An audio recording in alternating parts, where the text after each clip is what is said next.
बुद्ध, धम्म आणि संघ या तीन रत्नांना प्रथमतः त्रिवार अभिवादन करतो।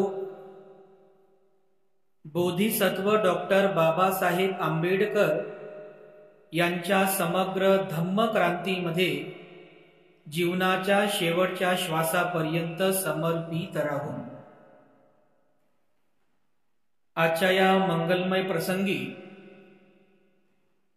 संघरत्न बुद्धविहार मयूर पार्क औरंगाबाद या ठिकाणी उपस्थित आपण सर्व धम्म उपासक, धम्म उपासिका, आपल्या सर्वांच्या प्रती मी मंगल कामना अर्पण करतो आणि आजच्या वर्षावासकालीन धम्म देसनेला सुरुवात करतो। उपस्थितांनो, कालच्या धम्म देसनेमध्ये आपण सर्वांनी धम्म संस्कारातील क्षमा याचना आणि शील याचना या संदर्भातील आपण सर्वांनी ऐकलेला आहे। धम्म संस्कारामध्ये क्षमा याचना आणि शील याचना याचं काय महत्व आहे, ते का म्हणावं, ते म्हणण्यामागची आपली धारणा काय आहे, त्याचा मतितार्थ काय आहे, त्याचा उद्देश काय आहे, यावरती आपण सर्वांनी काल ऐकलं। आणखीन एक महत्वाचा मुद्दा, एक तत्वज्ञान जे आपल्या दैनंदिन जीवनातील, आपल्या धम्म संस्कारातील अत्यंत महत्वाचं तत्वज्ञान आहे, महत्वपूर्ण अशी गोष्ट आहे, ते आज आपल्या आजच्या धम्म देसनेमध्ये जाणण्याचा आपण प्रयत्न या ठिकाणी करणार आहोत। क्षमा याचना आणि शील याचना झाल्यानंतर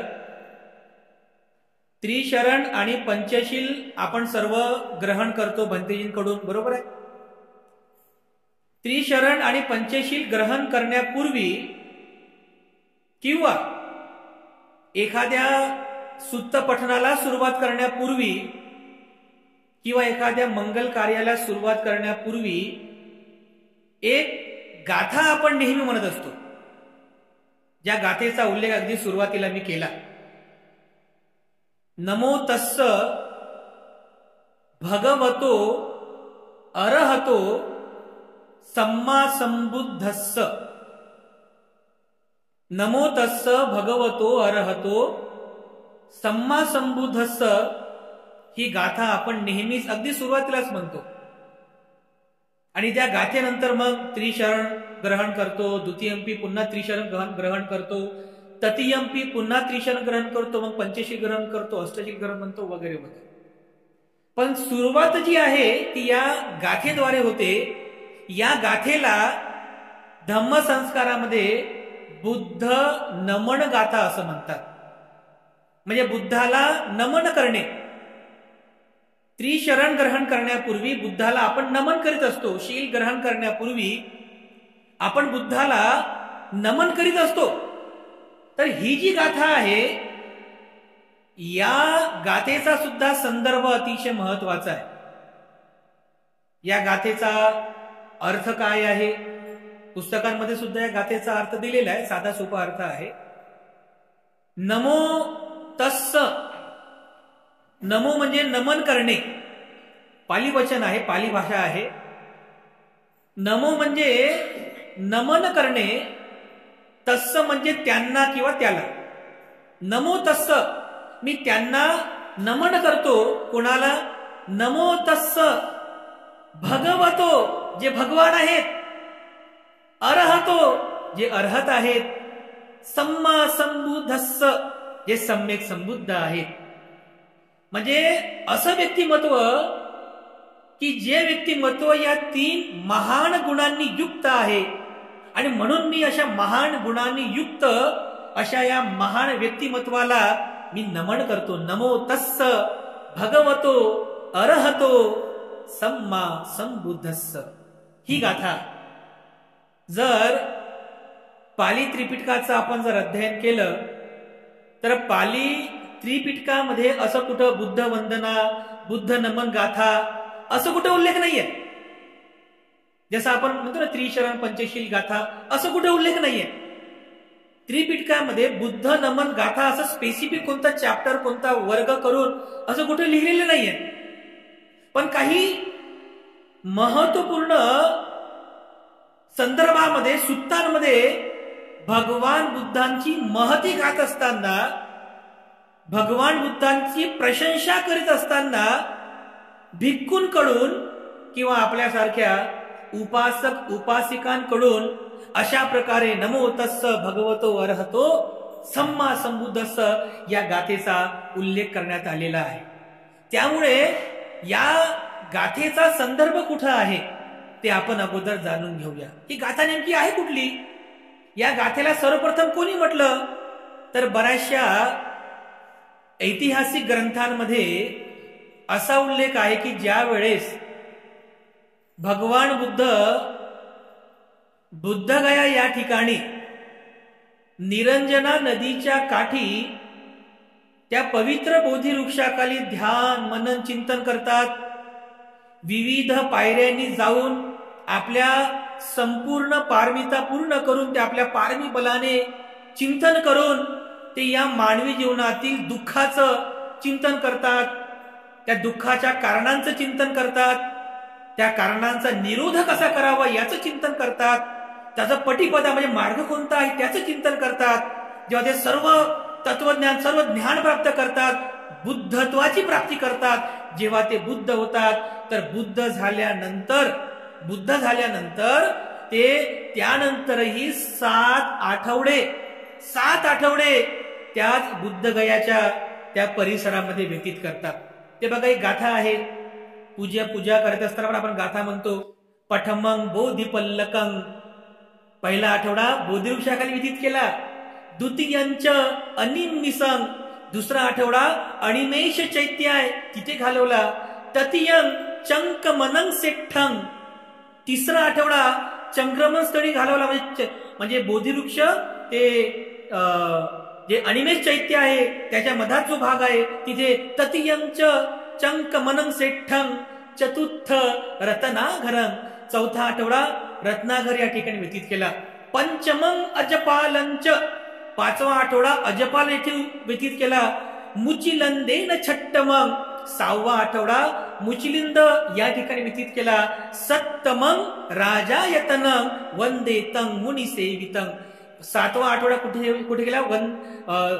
सत्तमं राजायतनं या ठिकाणी व्यतीत केला. असे 7 आठवडे व्यतीत केले भगवान बुद्धांनी.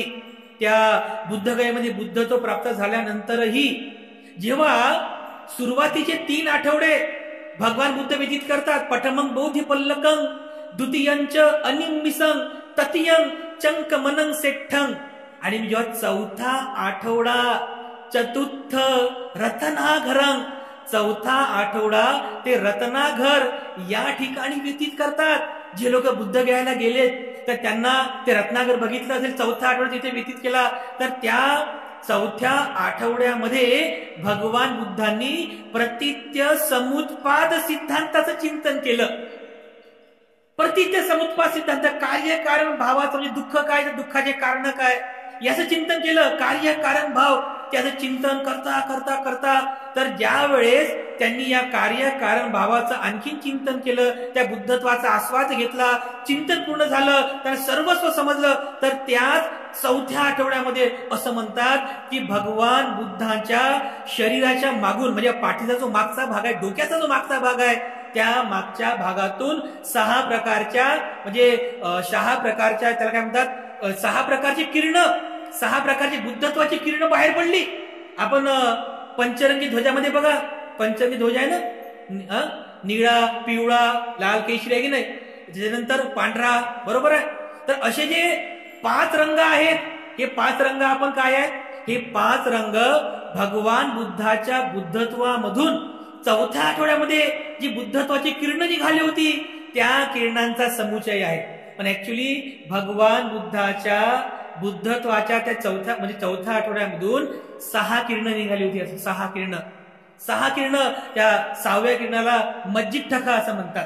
पंचरंगी धम्मध्वज त्याच्यामध्ये मज्जिद टका निश्चरंती अनंत कास भुदके असं लिहिलेलं आहे. मज्जिद टाका म्हणजे काय तर बघा त्या पंचरंगी धम्मध्वजामध्ये पण शेवटी असे उभे रंग असतात आहे ना, असे उभे रंग बघतो ना आपण. बाकीचे रंग असे आडवे आहेत, 6वी जी पट्टी आहे ती अशी उभे रंग ती आहे मज्जिद टाका. अशा 6 प्रकारच्या किरणोत्सव झाला आणि ही किरण या संपूर्ण लोक समुदायामध्ये पसरली. जेवढे काही लोक आहेत या संपूर्ण लोकांमध्ये ती बुद्धत्वाची किरण पसरली. जिकडे तिकडे सगळीकडे ती बातमी पसरली की अहो सिद्धार्थ गौतम बुद्ध झाले, सिद्धार्थ गौतम बुद्ध झाले. 31 प्रकारचे लोक आहेत, त्यामध्ये 21 प्रकारचे देवता लोक आहेत, एक मनुष्य लोक आहे, 4 अपायभूमी आहे. तर अशा प्रकारे जे 31 प्रकारचे लोक आहेत त्या सर्व लोकांमध्ये बुद्धांची किरण गेली. सगळ्या लोकांना बुद्धांची किरण गेली. तर जी लोक अपायभूमीमध्ये होती म्हणजे नरकभूमी, ज्याला नरकभूमी म्हणतात, की जे लोक दुःखामध्ये पिछाडलेले आहेत, जे दुःख करीत आहेत, ते जीवनाच्या अकुशल कर्मामुळे त्या नरक योनीमध्ये यातना भोगत आहेत. तर त्यांच्यापर्यंत ती किरण गेली. ते पाहतात की अरे बुद्धगया या ठिकाणी सिद्धार्थ गौतम बुद्ध झालेले आहेत. अरे किती छान, अरे साधू आता आम्हाला या दुःखातून बाहेर निघण्याचा मार्गदाता मिळाला. तर नरक योनीमध्ये जी लोक होती, जी सत्व होती नरक योनीमध्ये, त्यांनी असा विचार केला की आता आम्ही या नरकातून बाहेर निघू, असं म्हणता त्यांच्या तोंडातून सहज निघालं न शब्द न अक्षर निघाला. आणि ते म्हणाले की आता आम्ही सुद्धा त्या मार्गदर्शकाचा आता आम्ही मार्गक्रमण करू, बुद्धत्वाचं मार्गक्रमण करू आणि आम्हीही या नरकाच्या दुःखातून आम्ही सुद्धा मुक्त होऊ, आम्हालाही मोक्ष मिळेल. तर सहज त्यांच्या मुखातून मो शब्द बाहेर निघाला. नमो म्हणाले, ते हात जोडून नमो म्हणाले. त्यानंतर जे सुगती भूमीमध्ये होते, जे सुद्धा सुगतीसाठी ध्यान करत होते, सुगतीचं चिंतन करत होते, परंतु त्यांना बुद्धांसारखा मार्गदर्शक मिळाला नाही, बुद्धासारखा त्यांना मार्गदर्शक लाभला नाही. तर बुद्धत्वाची किरण त्यांच्यापर्यंत गेली. त्यांनीही बघितलं की अरे त्या बुद्धगयेला निरंजन नदीच्या काठी सिद्धार्थ गौतम त्यांनी बुद्धत्वाला प्राप्त केलं.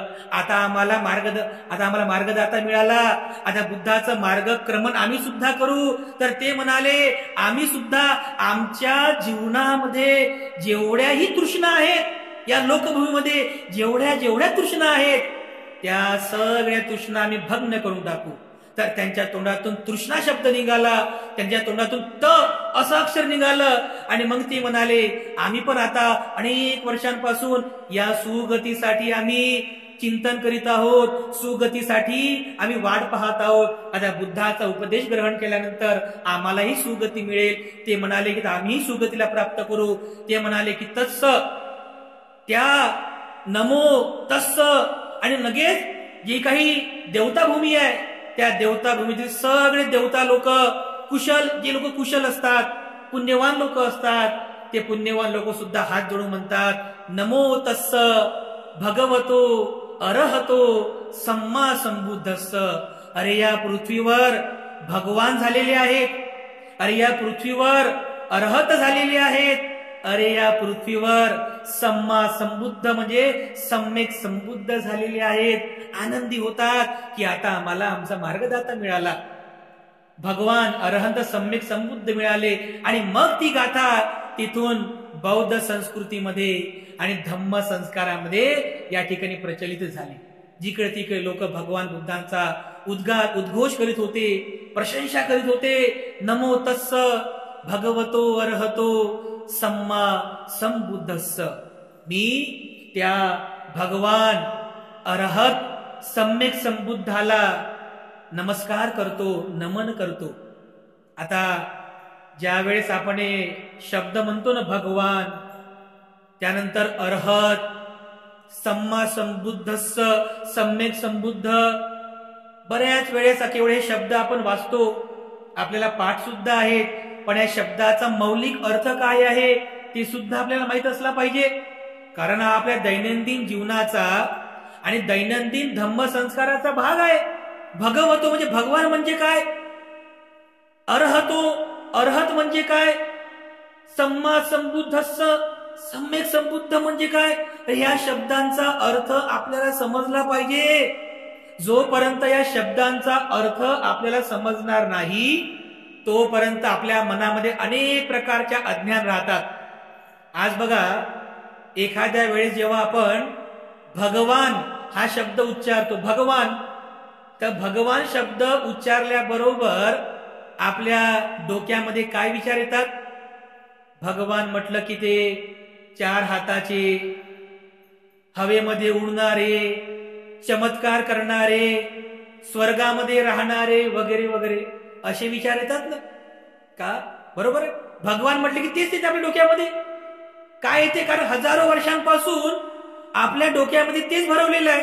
हे भगवान, तो भगवान, हे भगवान चमत्कारिक, हे भगवान असे वक्रतुंड, हे भगवान असे इच्छा पूर्ण करणारे, हे भगवान अशा प्रकारे. आणि म्हणून मग काही काही लोक काय म्हणतात, अरे नाही, बौद्ध धर्मामध्ये भगवान नाहीये, भगवान नाहीये. अरे भगवान नाहीये, तुम्ही पहिले अभ्यास तर करा. भगवान या शब्दाचा काय अर्थ होतो हे सुद्धा आपल्याला माहित आहे का? आपल्याला अर्थ माहित नाहीये, त्याचा अभ्यास नाही आहे. आणि सरळ सरळ काही लोक डायरेक्ट म्हणतात की बौद्ध धर्मामध्ये भगवान संकल्पना नाहीये, त्यांना अर्थच माहित नाहीये. ज्या वेळेस आपण भगवान या शब्दाचा अर्थ पाहतो तर भगवान म्हणजे काय? तर भगवान याचा अर्थ होतो भग म्हणजे भग्ग करणे. भग्ग म्हणजे काय? भग्ग म्हणजे तोडणे, नष्ट करणे, हंत करणे, भग्न करणे. भग्ग काय? हंत केलं, काय नष्ट केलं, काय भग्ग केलं, काय नष्ट केलं? तर भगवान. वान म्हणजे विकार. वान म्हणजे विकार, की ज्याने आपल्या चित्तातील जे विकार आहेत,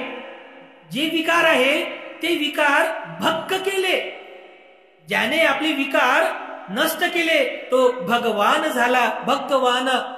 तर कोणते कोणते विकार आहेत? ज्याने आपल्या मनातील राग भग्ग केला तो भग्ग राग झाला. ज्याने आपल्या मनातील द्वेष नष्ट केला तो भग्ग देशो झाला. ज्याने आपल्या मनातील मोह नष्ट केला तो भग्ग मोह झाला. और ज्याने आपल्या मनातील सर्व विकारच नष्ट केले, सगळे वानच नष्ट केले, तो भग्ग वान झाला. तो त्याला म्हणतात भगवान. आणि मग या शब्दाच्या अर्थाने जर आपण विचार केला तर या पृथ्वीवर केवळ एकच व्यक्तिमत्व असं आहे, एकच व्यक्तिमत्व की ज्यांनी आपल्या चित्तातील भग्ग रागो ती भगवा, भग्ग रागो ती भगवा. ज्याने राग भग्ग केला तो भगवान झाला. भग्ग दोषो ती भगवा. ज्याने दोष आपल्या मनातील द्वेष नष्ट केला तो भगवान झाला.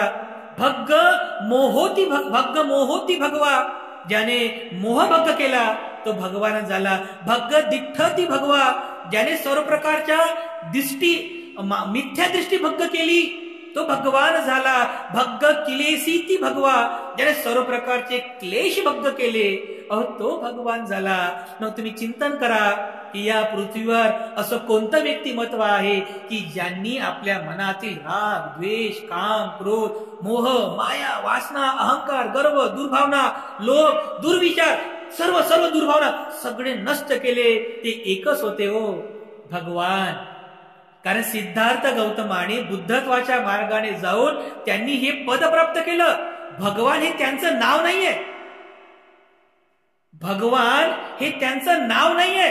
भगवान यासाठी त्यांना म्हणतात कारण ते त्या पदापर्यंत पोहोचले, कारण त्यांनी आपलं चित्त शुद्ध केलं, त्यांनी आपल्या चित्ताही सर्व प्रकारचे विकार भक्त केले, म्हणून त्यांना भगवान म्हणतात. आणि आपल्या भारताच्या इतिहासामध्ये आतापर्यंत परंपरागत आपल्याला जे दाखवले ना हे भगवान आहेत, हे भगवान, हे 4 हाताचे, 10 हाताचे, हे अंक ढंक, हे जे भगवान दाखवले हे सगळे भगवान कसे आहेत? कोणी रागामध्ये गुरफटलेले आहे, कोणी द्वेषात आहेत, कोणी मोहामध्ये आहे. मग जे लोक या विकारांमध्ये आहे ते कसे काय भगवान होतील? त्यांना आपण भगवान कसं काय म्हणावं? फैवड आणि केवळ एकच व्यक्तिमत्व आहे की जे भगवान या संज्ञेस पात्र आहे. म्हणून भगवान बुद्धांना आपण भगवान अशा प्रकारे संबोधित करत असतो. भगवान या पदाला ते पात्र झालेले आहेत. हा याचा खरा अर्थ आहे. भगवान या शब्दाचा अर्थ आपण व्यवस्थित जाणून घेतला पाहिजे. मग काय म्हणतो आपण? नमो तस्स भगवतो, हे भगवान आहेत ज्यांना मी नमन करतो. अजून काय? नमो तस्स भगवतो अरहतो. अर्हतो आहेत, ते अर्हंत आहेत, अर्हत्वाला प्राप्त केलेले आहेत. कारण ते या जीवनातील सर्व प्रकारच्या दुःखातून मुक्त झालेले व्यक्तिमत्व आहे. अर्हतो आपण सहज म्हणतो, अर्हतो अर्हतो, पण अर्हतो आहे काय आहे? आपण पुढच्या एका धम्मदेशनेमध्ये जेव्हा आपण बुद्ध वंदना जेव्हा घेऊ, आपण बुद्धांमध्ये 9 प्रकारचे गुण असतात. इतिपिसो भगवा अरहं सम्मा संबुद्धो विद्या चरण संपन्नो सुगतो लोकविदु अनुत्तरो पुरीस धम्म सारथी सत्था देव मनुष्यानं बुद्धो भगवाती. असे 9 गुण आहेत. तर या 9 गुणांचा एक एक गुणांचं अगदी सुस्पष्ट पद्धतीने आपण जेव्हा स्पष्टीकरण करू तेव्हा भगवान याच्या संदर्भात तुम्हाला आणखी लक्षात येईल. आणि अर्हतो म्हणजे काय, सम्मा संबुद्धस्स म्हणजे काय, हे सुद्धा तुमच्या लक्षात येईल. केवळ आज एक शॉर्ट समजून घ्या. अर्हतो, आपण भगवंतांना अर्हतो म्हणतो. अर्हतो म्हणजे काय? अर्हंत. अर्हंत म्हणजे काय?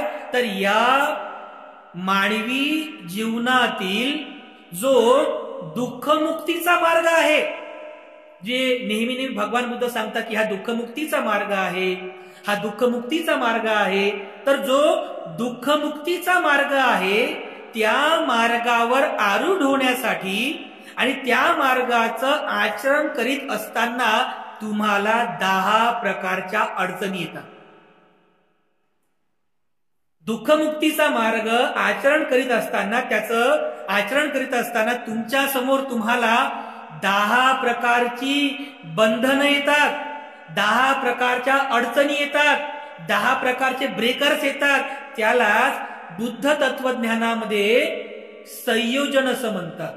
10 प्रकारचे संयोजन. त्या 10 प्रकारच्या संयोजनांना तोडून, जसं कोणते कोणते संयोजन आहेत? सक्काय दिठ्ठी, विचिकिच्छा, शीलबत्त परामर्श, कामराग, पटीक, रूपराग, अरूपराग, उद्धच्च आणि अविद्या, असे 10 प्रकारचे संयोजने आहेत. भगवान बुद्ध जे आहेत, भगवान बुद्धांनी या 10 प्रकारच्या संयोजनांना तोडून ते अर्हंत झालेले. अर्हंत. आता हे 10 संयोजन म्हणजे नेमकं काय आहे? हे सगळे पाली शब्द आहे, तुमच्या लक्षात येणार नाही.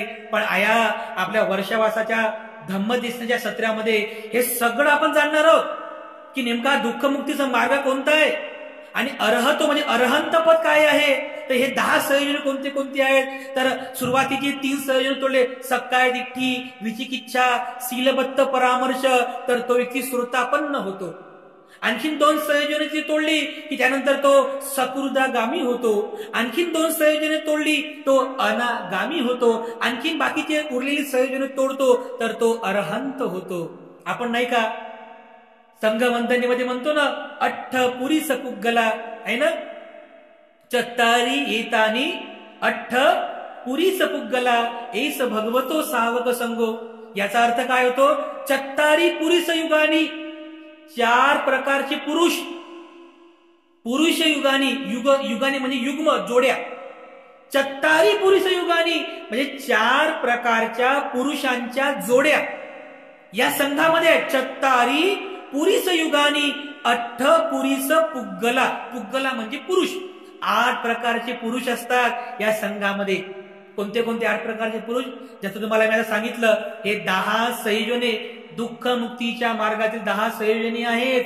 या 10 संयोजनांना जो तोडणारा आहे, पहिला आहे श्रोतापन्न फळ, दुसरा आहे श्रोतापन्न फळ प्राप्त केलेला, तिसरा आहे सकृदागामी फळ, चौथा आहे सकृदागामी फळ प्राप्त केलेला, 5वा आहे अनागामी फळ, अनागामी फळ प्राप्त केलेला 6वा, 7वा आहे अर्हंत फळ आणि 8वा आहे अर्हंत फळ प्राप्त केलेला. असे 8 प्रकारचे पुरुष म्हणजे 8 प्रकारचे पद, 8 प्रकारच्या या मार्गावरती आरूढ असणारे 4 प्रकारच्या जोड्याचे पुरुष चप्तारी पुरुष युगानी अठ्ठ पुरुष पुग्गला या संघामध्ये आहेत। एकंदरीत हे आपल्याला हे जाणून घ्यायचं आहे की भगवान बुद्धांना अर्हतो यासाठी म्हणतात कारण भगवान बुद्धांनी हे 10 प्रकारची संयोजन तोडलेली आहे आणि म्हणून भगवान बुद्ध हे अर्हतो आहेत।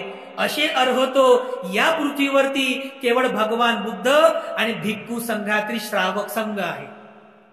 ज्या वेळेस भगवान बुद्ध बुद्धत्व प्राप्त केल्यानंतर उर्वेलाला गेले होते, तिथे बघा काश्यप बंधू राहत होते, 3 भाऊ, उर्वेला काश्यप, गया काश्यप, नदी काश्यप आणि त्या 3 भावांचे 1000 शिष्य होते आणि ते सगळे अग्निपूजक होते। तर आपण मागच्या वर्षवासामध्ये पण ते ग्रंथ वाचन केलं आहे की नाही। ते जे काश्यप बंधू होते, तो जो उर्वेला काश्यप होता, तो उर्वेला काश्यप तो स्वतःला अरहंत म्हणायचा, मी अरहंत आहो, मी अरहंत आहो। आणि त्यामुळे जे सामान्य लोक असतात त्यांना तेवढी काही समज नसते, त्यांना तेवढी जाणीव नसते अरहंत आहे की नाही ओळखण्याची, त्यांच्याकडे तेवढं बल पण नसते। तर तो उर्वेला काश्यप म्हणायचा, मी अरहंत आहो, मी अरहंत आहो, म्हणून लोकसमुदायामध्ये त्याचा दबदबा होता। पण तो अरहंत नव्हता, तो अरहंत नव्हता। भगवान बुद्धांना जेव्हा हे समजलं तर त्याच्यामध्ये असलेलं जे अज्ञान आहे हे अज्ञान दूर करण्यासाठी आणि मी अर्हत आहे, मी अर्हत आहे हा अहंभाव नष्ट करण्यासाठी आणि सत्य मार्ग त्याला उपदेश करण्यासाठी भगवान बुद्ध उर्विलेला जातात। उर्विलेला गेल्यानंतर मग बघा ते चॅप्टर आहे, तुम्ही वाचा ते चॅप्टर। 15 प्रकारे भगवान बुद्ध त्याची समज घालण्याचा प्रयत्न करतात। 15 प्रकारे त्याची समज घालण्याचा प्रयत्न करतात भगवान बुद्ध त्या उर्वेला काश्यपाचं। शेवटी जाऊन उर्वेला काश्यपाचं मन परिवर्तन होते आणि उर्वेला काश्यप नतमस्तक होतो, भगवान बुद्धांना शरण जातो, तोही भिक्षू बनतो। म्हणजे भगवान बुद्ध हे अर्हतो आहेत, अरहंत आहेत, म्हणून भगवान बुद्ध आपल्यासाठी पूजनीय आहेत। म्हणून आपण म्हणतो की नमो तस्स भगवतो अर्हतो, भगवान बुद्ध हे अर्हतो आहेत, अरहंत आहेत। त्यानंतर काय म्हणतो आपण, सम्मा संबुद्धस्स नमो तस्स भगवतो अर्हतो सम्मा संबुद्धस्स, सम्मा संबुद्ध आहेत, सम्यक संबुद्ध आहेत। आता बऱ्याचशा लोकांना सम्यक संबुद्ध याचा पण अर्थ बरोबर माहिती नाहीये, नेमकं आहे काय। आपण म्हणतो ना सम्मा संबुद्ध, गाथेमध्ये पण अनेक वेळेस म्हणतो आपण सम्मा संबुद्धस्स, आहे काय हे सम्मा संबुद्धस्स? शॉर्ट मध्ये सांगण्याचा प्रयत्न करतो। ज्यावेळेस आपण बुद्धाचे 9 गुण आपण जेव्हा इथे धम्मदेशनेमध्ये घेऊ तेव्हा त्याचा अगदी पूर्ण सुस्पष्ट पद्धतीने आपण सम्मा संबुद्धस्स म्हणजे काय, सम्यक संबुद्ध म्हणजे काय ते आपण जाणणार आहोत। सम्यक संबुद्ध म्हणजे स्वयंप्रकाशित, सेल्फ एनलाइटन झालेला व्यक्ती। म्हणजे भगवान बुद्धांना कोणी शिकवलं नाही की बुद्धत्व कसं प्राप्त करायचं। भगवान बुद्धाचे कोणी गुरु नाही की एखादा गुरु आला आणि भगवान बुद्धाला त्यांनी शिकवलं की अशा प्रकारे बसा, असं असं करा तर तुम्हाला बुद्धत्वाची प्राप्ती होईल, असं कोणी शिकवलं नाही। भगवान बुद्धांचे कोणी गुरु नाही आहेत, भगवान बुद्धांचे कोणी आचार्य नाही आहेत, कारण भगवान बुद्ध हे स्वयंप्रकाशित आहेत, स्वयंप्रकाशित आहेत। कारण भगवान बुद्धांनी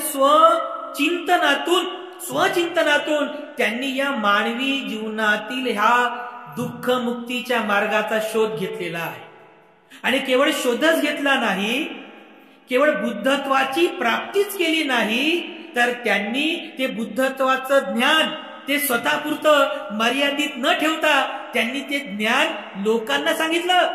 कारण बुद्धांच्याही अगोदर जेवढे बुद्ध होऊन गेले 27 बुद्ध, त्या 27 बुद्धांनी बुद्धत्व प्राप्त केलं आणि बुद्धत्व प्राप्त करून ते या जन्म मृत्यूच्या फेऱ्यातून दुःखातून मुक्त झाले।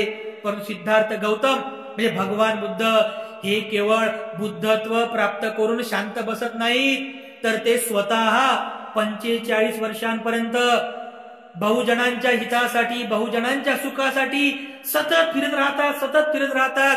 आपल्याला त्यांनी बुद्धाचा उपदेश केला, या जनतेला त्यांनी दुःखमुक्तीचा उपदेश केला, म्हणून भगवान बुद्ध सम्यक संबुद्ध ठरले।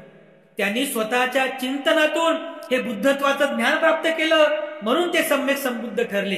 त्यांनी स्वतःही लोकांकरिता या बुद्धत्वाचा उपदेश केला आणि संघाला पण आदेश दिला की भिक्खूंनो, संघाला म्हणतात की भिक्खूंनो, चरत भिक्खवे चारिकम बहुजन हिताय बहुजन सुखाय लोकानुकंपाय अत्थाय हिताय देशेत धम्मं आदि कल्याणं मध्य कल्याणं पर्योसाति कल्याणं. भिक्खूंनो, हा जो असा अनमोल असा धम्म आहे, जो सुरुवातीला पण कल्याणकारक आहे, मध्यही कल्याणकारक आहे आणि अंतही कल्याणकारक आहे, अशा कल्याणकारी धम्माचा उपदेश या हे जे बहुजन आहेत या बहुजनांवरती अनुकंपा करा, दया करा, अनुकंपा करा, त्यांना या धम्माचा उपदेश करा. आणि म्हणून भगवान बुद्ध हे सम्यक संबुद्ध आहे. म्हणून भगवान बुद्धांना अर्हतो म्हणजे म्हणून भगवान बुद्धांना भगवतो अर्हतो सम्मा संबुद्धस्स असं आपण म्हणतो. ही जी गाथा आहे, ही गाथा देवता लोकांकडून उद्घोषित झाल्यानंतर जेव्हा या लौकिक जगतामध्ये आली, तर ज्या वेळेस भगवान बुद्ध हे लोकसमुदायामध्ये जातात, लोकसमुदाय, कारण त्रिपिटकामध्ये असा या बुद्ध नमन गाथेचा असा कुठे स्पेसिफिक उल्लेख नाहीये. मग जेव्हा आपण त्रिपिटकाचा अभ्यास करतो की नेमकी गाथा आहे कुठं, या गाथेचा उल्लेख कोणी केलेला आहे, तर ज्या लोकांनी त्रिपिटकाचा अभ्यास आहे, ज्यांनी त्रिपिटक वाचलेला आहे, तर त्रिपिटकामध्ये जे सुत्त पिटक आहे, त्रिपिटकामध्ये जे सुत्त पिटक आहे, तर या सुत्त पिटकामध्ये मध्यम निकाय नावाचा एक ग्रंथ आहे. मध्यम निकाय म्हणजे ज्यामध्ये भगवान बुद्धांचे जे म्हणजे मध्यम आकाराचे म्हणजे मध्यम प्रतीचे जे काही उपदेश आहेत, त्या उपदेशांचा संग्रह या मध्यम निकायामध्ये आहे. तर या मध्यम निकायातील ओपम वग्ग जो आहे, ओपम वग्ग, या ओपम वग्गामध्ये चूळ हत्ती पदोम सुत्त आहे. ओपम वग्गामध्ये चूळ हत्ती पदोम सुत्त आहे. या सुत्तामध्ये आपल्याला या बुद्ध नमन गाथेचा उल्लेख आढळतो. हे सुत्त आहे. या सुत्ता सांगितलेलं आहे की एक म्हणजे एक ब्राह्मण असतो, त्याचं नाव असे जानुसेनी नावाचा ब्राह्मण असतो. तो जानुसेनी ब्राह्मण, ज्याला स्वतःच्या ब्राह्मणत्वावरती अहंकार असतो, अभिमान असतो, तर एका परिव्राजक त्याला भेटतो आणि तो परिव्राजक त्या जानुसेनिक नावाच्या ब्राह्मणाला भगवान बुद्धांच्या त्या म्हणजे भगवान बुद्धाच्या सद्गुणांबद्दल त्याला सांगतो की जे भगवान आहेत हे भगवान अरहंत आहेत. त्याला आश्चर्य वाटते की खरंच का भगवान अरहंत आहेत? हो, भगवान हे भगवतो आहेत, भगवान हे सम्मा संबुद्धस्स आहेत.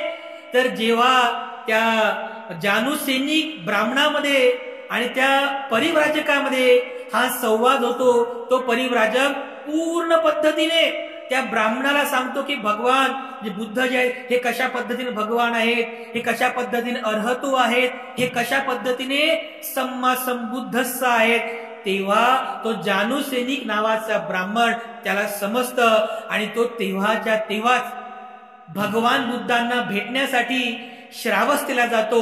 श्रावस्तीच्या जेतवनामध्ये जातो आणि जेतवनामध्ये जाऊन भगवान बुद्धांना म्हणजे भगवान बुद्धांच्या जवळ जातो आणि गेल्याबरोबर असं हात जोडतो, त्रिवार अभिवादन करतो आणि तिथे अभिवादन केल्याबरोबर तो भगवान बुद्धांना काय म्हणतो, म्हणजे भगवान बुद्धांचं काय करतो, स्तुती करतो, भगवान बुद्धांची प्रशंसा करतो, असं हात जोडतो आणि म्हणतो नमो तस्स भगवतो अर्हतो सम्मा संबुद्धस्स.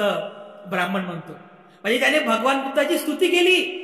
या सुत्तामध्ये तुम्हाला ही गाथा वाचायला मिळेल. आणखीन एक संदर्भ आहे त्रिपिटकामध्ये की संयुक्त निकाय नावाचा जो ग्रंथ आहे, त्या संयुक्त निकाय ग्रंथामध्ये ब्राह्मण संयुक्त नावाचा एक चॅप्टर आहे आणि त्याच्यामध्ये धनंजनी सुत्त आहे.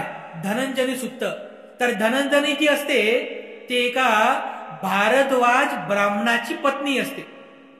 भारद्वाज नावाच्या ब्राह्मणाची पत्नी असते, परंतु तिची भगवान बुद्धांवर अतिशय श्रद्धा असते.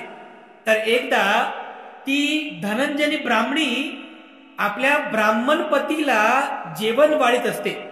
तर जेवण वाढत असताना ती त्या स्वयंपाकघरातून जेव्हा बाहेर येते तर अचानकपणे तिच्या पायाला ठेस लागते. तर ठेस लागल्याबरोबर तिला वेदना होतात, तर ती लगेच जागृत होते आणि ठेस लागल्याबरोबर ती बुद्धाचं स्मरण करते आणि बुद्धाचं स्मरण केल्याबरोबर ती म्हणते नमो तस्स भगवतो अर्हतो सम्मा संबुद्धस्स. कोण म्हणते? ती धनंजनी नावाची ब्राह्मण पत्नी बुद्धाचं स्मरण करते. मग ती अशी म्हटल्याबरोबर तो जो भारद्वाज नावाचा ब्राह्मण असतो तो सुद्धा म्हणतो आपल्या पत्नीला, अरे तू काय म्हणत आहेस, कोणाचं स्मरण करत आहे?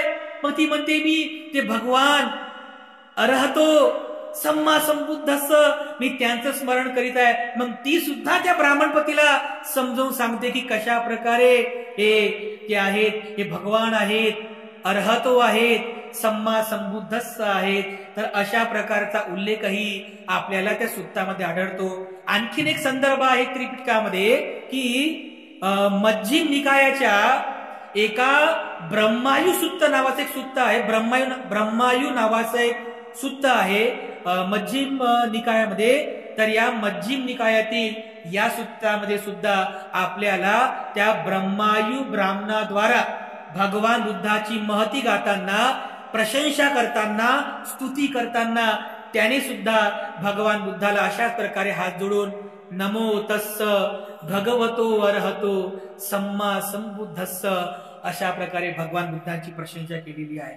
तेव्हा अशा प्रकारे भगवान बुद्धांच्या या प्रशंसे प्रित्यर्थ, भगवान बुद्धांच्या या प्रशंसा प्रित्यर्थ अनेक उपासक उपासिकांनी, अनेक लोकांनी, विद्वान जनांनी आणि भिक्खू संघाने सुद्धा ठिकठिकाणी अशा प्रकारच्या बुद्ध नमन गाथेचा उल्लेख केला आणि बुद्धाप्रती आपली श्रद्धा त्यांनी द्विगुणित केलेली आहे.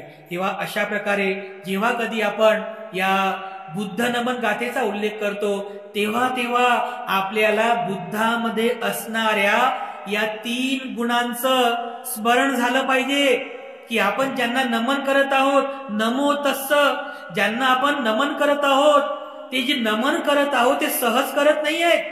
कारण आपण नमन कोणाला करतो? आपल्यापेक्षा जी श्रेष्ठ आहेत त्यांना आपण नमन करतो ना. आपल्यापेक्षा जे काही गुणांनी ज्येष्ठ आहेत, श्रेष्ठ आहेत, सद्गुणी आहेत त्यांना आपण नमन करतो. तर आपण या ठिकाणी नमो तस्स भगवंतांना जेव्हा आपण नमन करतो तर भगवान बुद्धांमधील हे 3 जे गुण आहेत, सद्गुण आहेत, याचं तुम्हाला स्मरण झालं पाहिजे. किती वेळ? 3 वेळेस. तुम्ही 3 वेळ म्हणता ना नमो तस्स, मी त्या भगवान अर्हंत सम्यक संबुद्धाला नमन करतो. द्वितीयंपी, मी त्या भगवान अर्हंत सम्यक संबुद्धाला नमन करतो. तृतीयंपी, मी त्या भगवान अर्हंत सम्यक संबुद्धाला नमन करतो. माझ्या कायेने, माझ्या वाचेने आणि माझ्या अंतःकरणातून मी त्या भगवान अर्हंत सम्यक संबुद्धाला वंदन करतो. अशा प्रकारचं स्मरण तुमच्यामध्ये जेव्हा जेव्हा तुम्ही ही गाथा म्हणाल तेव्हा तेव्हा तुमच्यामध्ये या 3 गुणांचं स्मरण झालं पाहिजे. जेव्हा आपण बुद्ध वंदना म्हणतो इतिपिसो भगवा अर्हं, या गाथेमध्ये सुद्धा या 3 गुणांचं वर्णन केलेलं आहे.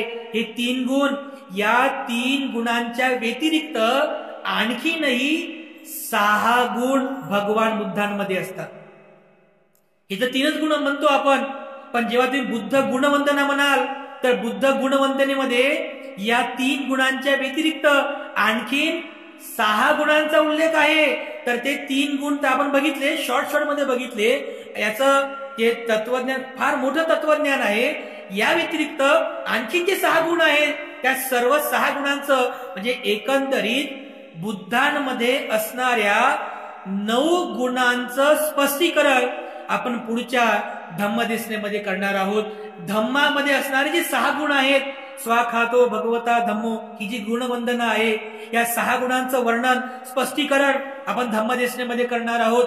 त्यानंतर संघवंदना, संघामध्ये सुद्धा 9 प्रकारचे गुण आहेत. तर कोणते गुण आहेत, त्या सर्व 9 गुणांचं स्पष्टीकरण आपण धम्मदेशनेमध्ये करणार आहोत. तर अशा पद्धतीने आजच्या धम्मदेशनेमध्ये जी बुद्ध नमन गाथा आहे, या बुद्ध नमन गाथेचा व्यवस्थित पद्धतीने अर्थ, त्याचा मतितार्थ आपण जाणून घेतला पाहिजे.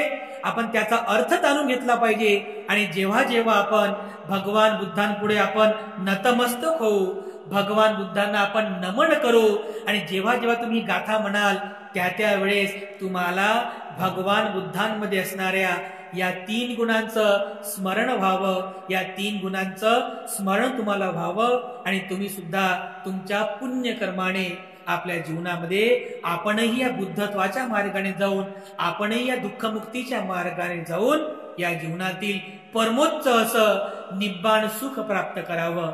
अशा प्रकारचं विचार आपण सर्वांनी आत्मसात करावा, हा संकल्प करावा. या गाथेसोबतच मी आजची धम्मदेशना या ठिकाणी समाप्त करतो. पुनश्च एकदा आपल्या सर्वांप्रती मी मंगल कामना अर्पण करतो.